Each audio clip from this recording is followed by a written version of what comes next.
అసలు ఏం లేదు. ఒక ఫ్యామిలీతో చూడలేము. జనరల్ గా నా ఫ్రెండ్ పక్కన పెడితే నేను చూడలేకపోయాను. అంత లేకిగా ఉంది, అంత లేకిగా ఉంది. యాక్టింగ్ మాత్రం అసలు ఫ్యామిలీతో అయితే అసలు అసలు దయచేసి వెళ్ళదు, దయచేసి వెళ్ళదు, దయచేసి వెళ్ళదు.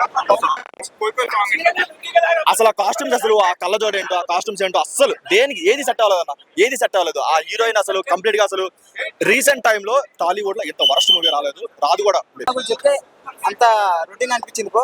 నిజంగా చెప్పాలి, సినిమాని బైకాట్ చేసే అవసరం లేదు బ్రో. ఆల్రెడీ సినిమాలో మ్యాటర్ లేదు బ్రో. హీరో గారి కోసం అంటే వాచబుల్ బ్రో, అంతే. లేడీ గెటప్, హీరో గారి యాక్టింగ్ కానివ్వండి, ఆయన డెడికేషన్ కానీ ఆన్సర్ చెప్పుకోవచ్చు. సినిమా స్టోరీ పరంగా చూసుకుంటే సినిమా రొటీన్ అనిపించింది. ఒక 250 సినిమా టిప్పు దానికి ఆయన న్యాయం చేయబడలేదు, అంటే ఫ్యాన్స్ ని డిసప్పాయింట్ చేశారని చెప్పుకోవచ్చు బ్రో. సినిమాతో అవన్నీ ఏం పని చేయండి. సినిమా సక్సెస్ ఉంటే కంపల్సరీ ఆడియన్స్ ఎక్కుతారు. సినిమా చాలా పెద్ద హిట్ అయింది, కంపల్సరీ అండి.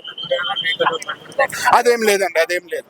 సో సినిమాకి రేటింగ్ అంటే ఎంత ఇస్తారు? 10కి 9 ఇస్తానండి. 10కి 9 ఇస్తారు. Thank you.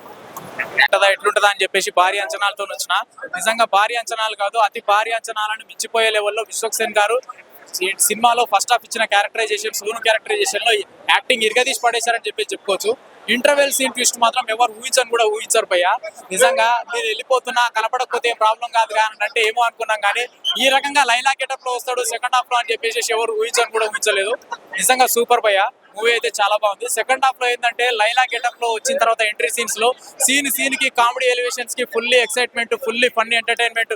సెకండ్ హాఫ్ మాత్రం it's one of the unstoppable entertainment అన్న, ఎవడు ఊహించని కూడా ఊహించారు. నిజంగా చాలా బాగుందన్న.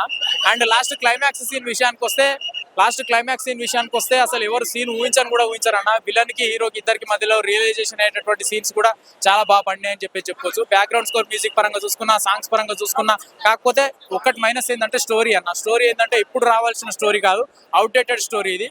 కాకపోతే డిసప్పాయింట్ విషయానికి వస్తే మాత్రం ఫ్యామిలీ ఆడియన్స్ కానీ ఎవరు కానీ డిసప్పాయింట్ అవ్వకుండా ఒక వన్ మ్యాన్ షో అన్న. విశ్వక్సేన్ గారి కెరియర్ లో ఇది ఒక వన్ మ్యాన్ షో సినిమా అన్న. ప్రతి ఒక్కరు ఎంజాయ్ ఎంటర్టైన్మెంట్ చేసుకొని వెళ్ళిపోవచ్చు.